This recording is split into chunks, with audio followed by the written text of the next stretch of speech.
Hi! ಎಲ್ರಿಗೂ ನಮಸ್ಕಾರ. ಎಲ್ಲರೂ ಹೇಗಿದ್ದೀರಾ? ಏನಪ್ಪಾ ಇವತ್ತು ಆಶಾ ಕಂಪ್ನಿಯಿಂದ ವ್ಲಾಗ್ ಸ್ಟಾರ್ಟ್ ಮಾಡ್ತಿದ್ದಾಳೆ ಅನ್ಕೊಂತಿದ್ರಾ? ಹೌದು, ಇವತ್ತು ಸಂಜೆ ಈವ್ನಿಂಗು ಹೆವಿ ಮಳೆ ಆಯಿತಾ.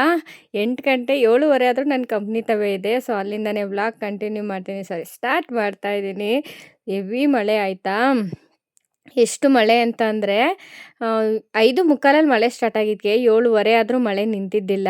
ನಾನು ಗಾಡೀಲಿ ಓನ್ ವೆಹಿಕಲ್ ಇರೋದ್ರಿಂದ ಸ್ವಲ್ಪ ವೆಯ್ಟ್ ಮಾಡಿದ್ವಿ. ಕ್ಯಾಬಲ್ಲಿ ಹೋಗೋರಿಗೆ ಕಂಪ್ನಿ ಒಳಗೆ ಕ್ಯಾಬ್ ಪ್ರೊವೈಡ್ ಮಾಡಿ ಅವರನ್ನು ಪಿಕ್ ಮಾಡಿದ್ರು, ಡ್ರಾಪ್ ಮಾಡಲಿಕ್ಕೆ. ಸೊ ನಮಗೆ ಓನ್ ವೆಹಿಕಲ್ ಆಗಿರೋದ್ರಿಂದ ನಾನು ನಮ್ಮೂರ ಪಕ್ಕದೊಂದು ಹುಡುಗನ ಹತ್ರ ಡ್ರಾಪ್ ಹಾಕಿಸ್ಕೊಂಡು ನಾನು ಗಾಡಿನ ಇಲ್ಲೇ ಬಿಟ್ಟು ಹೋದೆ. ಯಾಕಂದರೆ ನನಗೆ ಗೊತ್ತು ಈ ಜಾರತ್ತೆ, ಗಾಡಿ ಓಡ್ಸೋಕ್ಕಷ್ಟು ಬರಲ್ಲ ಅಂತ ಹೇಳಿ. ಸೊ ಇಲ್ಲೇ ಗಾಡಿ ಬಿಟ್ಟು ಹೋಗಿದ್ದಾಯಿತು. ನೋಡ್ತಾ ಇರ್ಬೋದು ಮಳೆ ನೀರು ತುಂಬ ಇತ್ತು. ನನಗೆ ಇಷ್ಟೊಂದೆಲ್ಲ ಇದ್ದಿದ್ರೆ ಗಾಡಿ ಓಡ್ಸೋಕ್ಕೆ ಬರಲ್ಲ ಆಯಿತಾ. ಹಂಗಾಗಿ ನಾನು ಹೋಗಲಿಲ್ಲ. ನಾನೇ ಅಲ್ಲ, ಎಷ್ಟೊಂದು ಜನ ಗರ್ಲ್ಸು ಹಂಗೆ ಮಾಡಿದ್ದು. ಗಾಡಿ ಇಲ್ಲೇ ಬಿಟ್ಬಿಟ್ಟು ಕ್ಯಾಬಲ್ಲಿ ಹೋಗೋರು ಕ್ಯಾಬಲ್ಲಿ ಹೋದರು. ಸೊ ಮನೆಯಿಂದ ಕರ್ಕೊಂಡೋದ್ರು.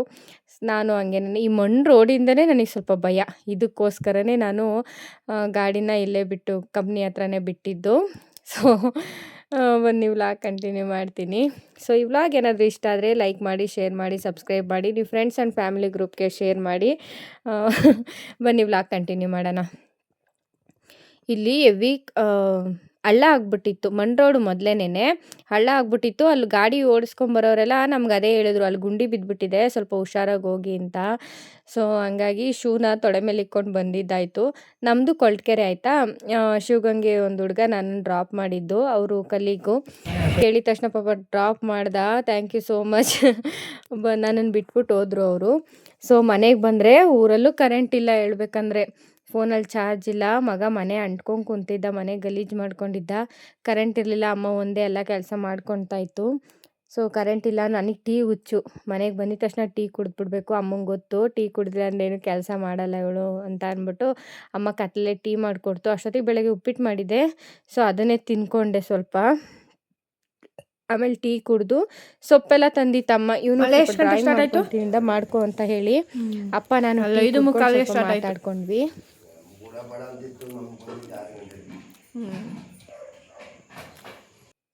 ಅವನು ಸ್ವಲ್ಪ ಮಾವಿನ ಹಣ್ಣೆಲ್ಲ ಹೆಚ್ಕೊಟ್ಟ. ಪಾಪ ಗೊತ್ತಿತ್ತು ಹಶ್ವಾಗಿರುತ್ತೆ ಅಮ್ಮನಿಗೆ ಅಂತ. ನನಗೆ ಹೊರಗಡೆ ಊಟ ಅಷ್ಟು ಅಡ್ಜಸ್ಟ್ ಆಗಲ್ಲ. ಸೊ ಮಧ್ಯಾಹ್ನದ ಲೈಟಾಗಿ ತಿಂದಿರ್ತೀನಿ. ಮನೆಗೆ ಬಂದಿದ ತಕ್ಷಣ ಊಟ ಮಾಡಿಬಿಡ್ತೀನಿ. ನಾನು ಒಂದು 7 ಗಂಟೆ 7:30 ಅಷ್ಟೊತ್ತು ಊಟ ಮಾಡಿಬಿಡ್ತೀನಿ. ಮನೆಗೆ ಬಂದಿದ್ದು 8 ಗಂಟೆ ಆಗಿತ್ತಲ್ವ. ಸೊ ಫ್ರೆಶ್ ಅಪ್ ಎಲ್ಲ ಆಗಿ ಊಟ ಮಾಡಿದೆ. ಊಟ ಮಾಡಿ ಅಷ್ಟೊತ್ತಿಗೆ ಕರೆಂಟ್ ಬಂತು. ಒಂದು 9 ಗಂಟೆ ಅಷ್ಟೊತ್ತಿಗೆ ಕರೆಂಟ್ ಬಂತು. ಚಿನ್ಮಯಿ ಯಾಕೋ ಸುಮ್ಮನೆ ಬೇಜಾರಲ್ಲಿ ಕುಂತಿದ್ದ, ಬೆಳಗಿಂದ ಒಬ್ಬನೇ ಇದ್ನಂತೆ. ಅಪ್ಪನೂ ಬೈದ್ಬಿಟ್ಟಿತ್ತು, ಬಿಸಿಲಲ್ಲಿ ಆಟಾಡೋಕೆ ಹೋಗ್ತೀಯಾ ಅಂತ ಹೇಳಿ. ಸೊ ಸಪ್ಪಗೆ ಕುಂತಿದ್ದ, ಅವನೊಂಚೂರು ಮುದ್ದು ಮಾಡೋಣ ಅಂತ ಕರೆಸ್ಕೊಂಡೆ. ಟೈಮ್ ಸಿಕ್ತಾಗೆಲ್ಲ ನನ್ನ ಮಗನ ಜೊತೆ ನಾನು ಟೈಮ್ ಸ್ಪೆಂಡ್ ಮಾಡ್ತೀನಿ. ನಮಿತಾ ಇದ್ದರೆ ಅವನ ಜೊತೆ ಆಟ ಆಡ್ಕೊಂಡ್ಬಿಡ್ತಾನೆ, ನನ್ನ ಹತ್ರ ಬರೋದಿಲ್ಲ ಅವನಿಲ್ಲ ಅಂದರೆ ಸ್ವಲ್ಪ ಇವನಿಗೂ ಬೇಜಾರಲ್ವ. ಸೊ ಹಂಗಾಗಿ ಬಂದು ತೀಟೆ ಮಾಡ್ತಾಯಿದ್ದ. ಕರೆದು ಕುಂಡಿಸ್ಕೊಂಡು ಮುದ್ದು ಮಾಡ್ತಾಯಿದ್ದೆ. ಒಂದು ಸ್ವಲ್ಪ ಹೊತ್ತು ಅಷ್ಟೇ, ಅವನೇನು ಜಾಸ್ತಿ ನನ್ನ ಜೊತೆ ಬರಲ್ಲ. ಸೊ ಅವನು ದೊಡ್ಡವನಲ್ವ, ಇವಾಗ ದೊಡ್ಡವನಾಗ್ತಾ ಇರೋದ್ರಿಂದ ಸೊ ಅಷ್ಟೆಲ್ಲ ಆಡಲ್ಲ ಚೈಲ್ಡಿಶ್ ಆಗಿ. ಸೊ ಟೈಮ್ ಸಿಕ್ಕಿದಾಗ ಸ್ವಲ್ಪ ಹಿಂಗೆ ಮಾತಾಡ್ಕೊಳೋದು ಅಷ್ಟೇನೆ. ನನಗೆ ಹೆವಿ ತಲೆನೋವು. ಮಳೇಲಿ ನೆಂದ್ಕೊಂಬಂದೆ. ಹಂಗೂ ಬರುವಾಗಲೂ ಸ್ವಲ್ಪ ಮಳೆ ಬಂತಲ್ವ, ಹೆವಿ ತಲೆನೋವು. ಸ್ವಲ್ಪ ಮಸಾಜ್ ಮಾಡಿಕೊಡ್ತೀನಿ ಅಮ್ಮ ಅಂತ ಅಂದ. ಸರಿ ಮಾಡಿಕೊಡು ಅಂತೇಳಿ ಮಾಡಿಸ್ಕೊಳ್ತಾ ಇದೆ. ಸೊ ಸ್ವಲ್ಪ ಅವನಿಗೆ ಏನು ಅನ್ಸುತ್ತೆ ಅಂದರೆ ಥರ ಮಾಡಿದ್ರೆ ತಲೆನೋವು ಕಮ್ಮಿ ಆಗುತ್ತೆ ಅಂತ. ಸೊ ಅವ್ನ ಖುಷಿಗೆ ನಾನು ಯಾಕೆ ಅಡ್ಡ ಬರಲಿ, ಸರಿ ಮಾಡಪ್ಪ ಅಂತೇಳಿ ಮಸಾಜ್ ಮಾಡಿಸ್ಕೊಂಡೆ.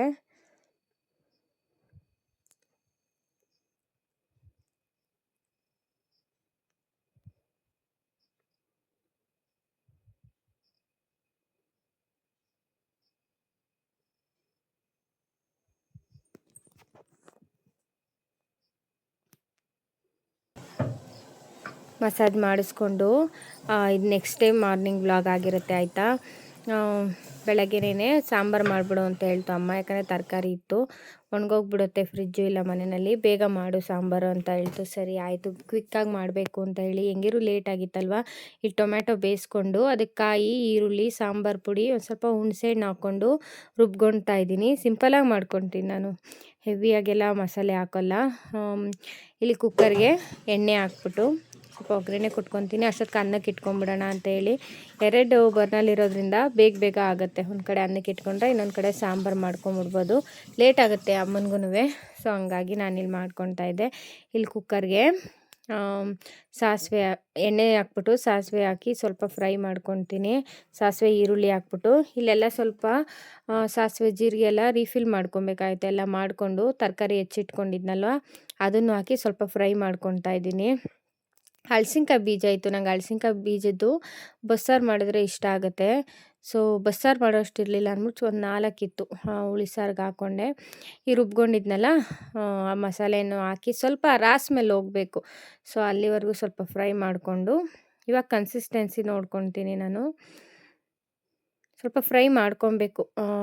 ಸ್ವಲ್ಪ ಅದು ಈರುಳ್ಳಿ ಸ್ಮೆಲ್, ಹಸಿ ಈರುಳ್ಳಿ ಸ್ಮೆಲ್ ಹೋಗಬೇಕು. ಅರ್ಜೆಂಟ್ಗಾಗುತ್ತೆ ಬೇಗ. ಸೊ ಎಲ್ರೂನುವೆ ಕೆಲ್ಸಕ್ಕೆ ಹೋಗೋ ಹೆಣ್ಮಕ್ಳು ಸ್ವಲ್ಪ ಬೇಗ ಕೆಲಸ ಆಗೋ ಥರನೇ ಮಾಡ್ಕೊಳೋದು. ಕ್ವಿಕ್ಕಾಗಿ ಅಡುಗೆ ಮನೆ ಕೆಲಸ ಮುಗಿಸ್ಕೊತೀವಿ. ಯಾಕೆ ಅಂದರೆ ಬೇರೆ ಕೆಲಸನೂ ಇರುತ್ತೆ.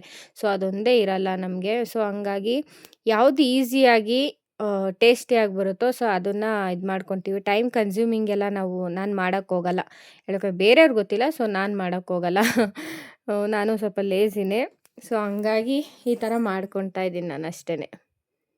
ಒಂದು ಕಡೆ ಅನ್ನಕ್ಕೆ ಇಟ್ಕೊಂಡಿದ್ದೀನಿ, ಈ ಕಡೆ ಈರುಳ್ಳಿ ಎಲ್ಲ ಬೇಯಿಸಿದ್ನಲ್ವ, ಸಾರಿ ಮಸಾಲೆ ರುಬ್ಬಾಕಿ ಬೇಳೆ ಹಾಕ್ಕೊಂಡು ಎಷ್ಟು ಕನ್ಸಿಸ್ಟೆನ್ಸಿ ಬೇಕೋ ಅಷ್ಟಕ್ಕೆ ನಾನು ನೀರು ಹಾಕ್ಕೊತಾ ಇದ್ದೀನಿ. ಇಲ್ಲಿ ನಾನು ಟೊಮ್ಯಾಟೊ ಹಾಕಿದ್ದೆ ಆಯಿತಾ. ಬೇಯಿಸಿರೋದು ಹಾಕಿದ್ದೆ ರುಬ್ಬಕ್ಕೂ. ಒಗ್ಗರಣೆಗೆ ಹಾಕ್ಕೊಂಡ್ರೆ ಹಾಕೊಬೋದು, ಬಿಟ್ಟರೆ ಬಿಡ್ಬೋದು. ಸೊ ನಾನಿಲ್ಲಿ ಹಾಕ್ಕೊತಾ ಇದ್ದೀನಿ. ಚೆನ್ನಾಗಿರುತ್ತೆ ಅಂತೇಳಿ ಆಪ್ಷನಲ್ಲು, ಬೇಕಂದ್ರೆ ಹಾಕ್ಕೊಬೋದು. ಯಾಕಂದ್ರೆ ರುಬ್ಬಕ್ಕೂ ಹಾಕಿರ್ತೀವಲ್ವ, ಸೊ ಬೇಕಂದರೆ ಹಾಕ್ಕೊಬೋದು. ನನಗೆ ಈ ಥರ ಸಾಂಬಾರು ಮಾಡಿದ್ರೆ ಇಷ್ಟ ಆಗುತ್ತೆ. ಯಾಕೆ ಅಂತಂದರೆ ಒಂಥರ ಹೋಟ್ಲು ಫೀಲ್ ಕೊಡುತ್ತೆ ಈ ಸಾಂಬಾರು ಈ ಥರ ಮಾಡೋದ್ರಿಂದ. ಸೊ ಹಂಗಾಗಿ ನಾನು ಈ ಥರ ಮಾಡ್ಕೊತೀನಿ. ಇಲ್ಲಿ ಅಪ್ಪನೂ ನೈಟ್ ಶಿಫ್ಟ್ ಮುಗಿಸ್ಕೊಂಬಂದಿತ್ತು. ಅವ್ರಿಗೆ ಸ್ವಲ್ಪ ಟೀ ಕೊಡೋಷ್ಟೊತ್ತಲ್ಲಿ ನಾನು ಅಡುಗೆ ಮನೆ ಕೆಲಸ ಎಲ್ಲ ಮುಗೀತು. ಸೊ ಕ್ಲೀನ್ ಮಾಡ್ಕೊಳೋಣ ಅಂತೇಳಿ ಅಡುಗೆ ಆಯ್ತಲ್ವ, ಅಡುಗೆ ಆಗಿದ ತಕ್ಷಣ ಒಂದು ರೌಂಡ್ ಕ್ಲೀನ್ ಮಾಡ್ಕೊಂಬಿಡ್ತೀನಿ. ಕ್ಲೀನ್ ಮಾಡ್ಕೊಂಡು ನಾನು ಫ್ರೆಶ್ ಅಪ್ ಆಗಬೇಕಾಯ್ತು, ಯಾಕಂದರೆ ಕೆಲಸ ಇತ್ತು ನನಗೆ. ಸೊ ಹಂಗಾಗಿ ಬೆಳಗ್ಗೆನೇ ಸ್ನಾನ ಎಲ್ಲ ಆಗಿತ್ತು, ರೆಡಿ ಆಗಿರಲಿಲ್ಲ. ಚಿನ್ಮಯು ಮಲಗಿದ್ದು ಎದ್ದಿದ್ದ, ಅವಾಗ ತಾನೇ ಎಬ್ಬರಿಸ್ತಾ ಇದ್ದೆ. 8:15ಗೆ ಎಬ್ಬರಿಸ್ತಾ ಇದ್ದೀನಿ, ಆದರೂ ಎದ್ದೊಳ್ತಾ ಇಲ್ಲ ನಿದ್ದೆ ಅವನಿಗೆ. ಸೊ ಹಂಗಾಗಿ ಇವಾಗ ಸಮ್ಮರ್ ಹಾಲಿಡೇಸ್ ಇರೋದ್ರಿಂದ ಚೆನ್ನಾಗಿ ನಿದ್ದೆ ಮಾಡ್ತೀನಿ. ಅವ್ನು ಎಬ್ಬರಿಸಿ ಮುದ್ದು ಮಾಡಿ ಸ್ನಾನಕ್ಕೆ ಹೋಗು ಅಂತಂದೆ. ಸೊ ಅವ್ನು ಸ್ನಾನಕ್ಕೆ ಹೋಗಲ್ಲ ಅಂತ ಅಂತಿದ್ದ. ಅವನ್ನ ಸ್ವಲ್ಪ ಬೆಳಗ್ಗೆ ಹೊತ್ತು ಅವ್ನು ಸ್ವಲ್ಪ ಆಟ ಮಾಡೋದು ಜಾಸ್ತಿ. ಬೆಳಗ್ಗೆ ಎದ್ದೊಳಕ್ಕೆ ಅವ್ನು ಸ್ವಲ್ಪ ನೈಸ್ ಮಾಡಿ, ಅಟ್ಲೀಸ್ಟ್ ಸ್ನಾನ ಮಾಡಿಲ್ಲ ಅಂದರೂ ಪರವಾಗಿಲ್ಲ, ಫ್ರೆಶ್ ಅಪ್ ಆಗೋಗು ಅಂತ ಹೇಳಿ ಕಳಿಸ್ದೆ. ಮುಖ ತೊಳ್ಕೊ ಹೋಗು ಅಂತ ಹೇಳಿ. ಸಂಜೆ ಸ್ನಾನ ಮಾಡ್ತೀನಿಂದ ಇಟ್ಸ್ ಓಕೆ, ಒಂದು ದಿವಸ ಸ್ಕಿಪ್ ಮಾಡಿದ್ರೆ ಏನಾಗಲ್ಲ, ಬ್ರಷ್ ಮಾಡು, ಮುಖ ತೊಳ್ಕೊ ಹೋಗು ಅಂತ ಕಳಿಸಿದ್ದಾಯಿತು.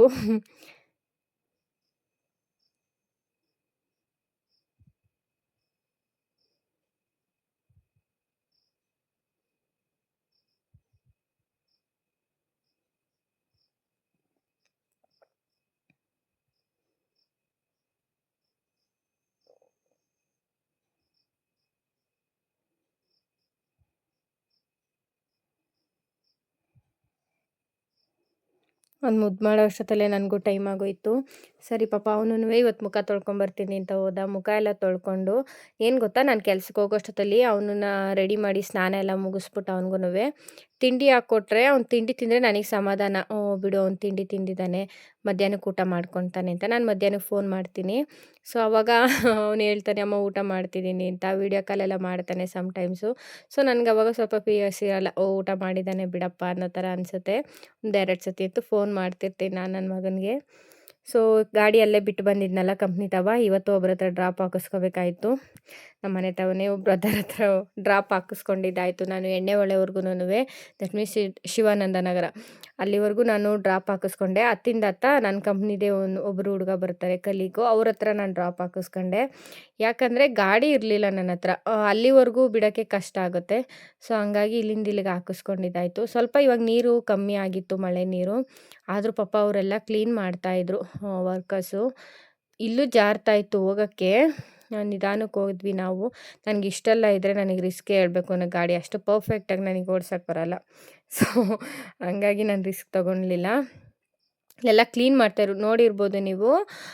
ತುಂಬಾ ಕೆಸರಿತ್ತು, ಇವಾಗ ಕ್ಲೀನ್ ಮಾಡಿದ್ದಾರೆ. ಆದರೂ ಕೆಸರೈತೆ. ನನ್ನ ಗಾಡಿ ಅನಾಥವಾಗಿ ನಿಂತಿತ್ತಲ್ಲಿ. ಹೋಗಿ ಸ್ಟಾರ್ಟ್ ಆಗುತ್ತಾ ಅಂತ ಚೆಕ್ ಮಾಡಿದೆ, ಸ್ಟಾರ್ಟ್ ಆಯಿತು.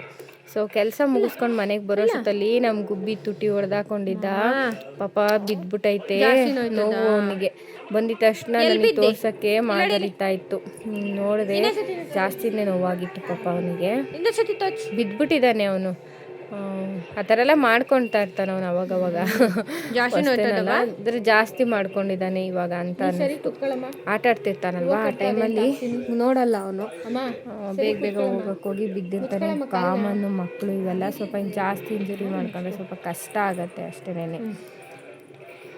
ಸೊ ಅಮ್ಮನ ಹೂವು ತಂದಿತ್ತು, ಯಾಕಂದರೆ ಮನೆ ತೆಗೆದ್ರೆ ಅಮ್ಮ ಫ್ಯಾಕ್ಟ್ರಿ ಹತ್ರ ಮಾರ್ತಾಯಿದ್ರೆ ತೊಗೊಂಡು ಬಂದ್ಬಿಟ್ಟು ಮನೇಲಿ ಕಟ್ಕೊಳುತ್ತೆ. ಹೊತ್ತು ಮಕ್ಕನೇ ಚಿಕ್ಕದಾಗ್ಬಿಟ್ಟಿತ್ತು. ಸೊ ಇಲ್ಲಿ ನಾನು ಸಾಂಬಾರು ಮಾಡಿಟ್ಟಿದ್ನಲ್ವ ಬೆಳಗ್ಗೆನೆ, ತರಕಾರಿ ಸಾಂಬಾರು. ಅದಕ್ಕೆ ಮುದ್ದೆ ಮಾಡಿಬಿಡೋಣ, ಅಪ್ಪ ಊಟ ಮಾಡಿ ಕೆಲ್ಸಕ್ಕೆ ಹೋಗ್ಬಿಡುತ್ತೆ. ಸೊ ಬಂದಿದ್ದ ತಕ್ಷಣ ಮುದ್ದೆ ಮಾಡೋಕ್ಕೆ ಒಂದು ಸ್ವಲ್ಪ ಹೊತ್ತು ಅಷ್ಟೇ ನಾನು ರೆಸ್ಟ್ ಮಾಡಿದ್ದು.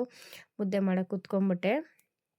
ಮುದ್ದೆ ಮಾಡಿ ಇಟ್ಬಿಟ್ರೆ ಊಟ ಮಾಡಿಬಿಟ್ರೆ ಅವರು ನಮ್ಮಪ್ಪ ಇನ್ನು ಆರಾಮಾಗಿ ಕುಂತಿರುತ್ತೆ. ಇಲ್ಲ ಕೆಲ್ಸಕ್ಕೆ ಹೋಗ್ಬೇಕೋ ಹೋಗ್ಬಿಡ್ತಾರೆ. ಬೇಗ ಅಡುಗೆ ಒಂಚೂರು ಆಗಿಬಿಡ್ಬೇಕು. ಯಾಕಂದರೆ ಪಾತ್ರೆ ಎಲ್ಲ ಕ್ಲೀನ್ ಮಾಡಿಬಿಟ್ಟು ಅಡುಗೆ ಮನೆ ಕ್ಲೀನ್ ಮಾಡಿಬಿಟ್ಟು ಮಲ್ಕೊಂಡ್ರೆ ಬೆಳಗ್ಗೆಗೆ ತಿಂಡಿ ಮಾಡೋಕ್ಕೆ ಈಸಿ ಆಗುತ್ತೆ ಅಂತ ಹೇಳಿ ನಾನು ಈ ಥರ ಮಾಡ್ಕೊತಾ ಇದ್ದೀನಿ ಬೇಗ ಬೇಗ.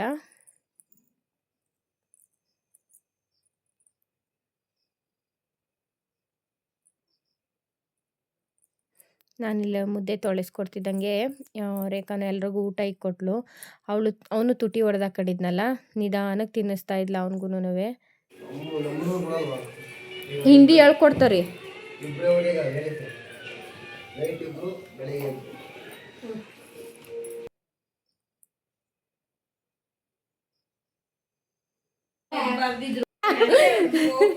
ಊಟ ಮಾಡಿ ಅವನಿಗೆ ಸ್ವಲ್ಪ ಊಟ ಮಾಡ್ಸೋಕ್ಕೆ ಸ್ವಲ್ಪ ಕಷ್ಟನೇ. ಅವನು ಹೋದ ಮನೆ ತಕ್ಕೆ.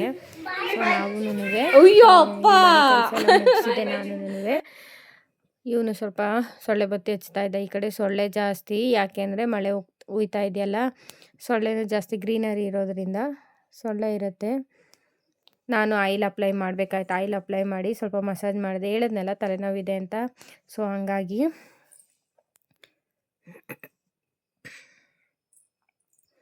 ಸೊ ಈ ಬ್ಲಾಗ್ ಏನಾದರೂ ಇಷ್ಟ ಆದರೆ ಪ್ಲೀಸ್ ಲೈಕ್ ಮಾಡಿ, ಶೇರ್ ಮಾಡಿ, ಸಬ್ಸ್ಕ್ರೈಬ್ ಮಾಡಿ. Thank you for watching. Bye.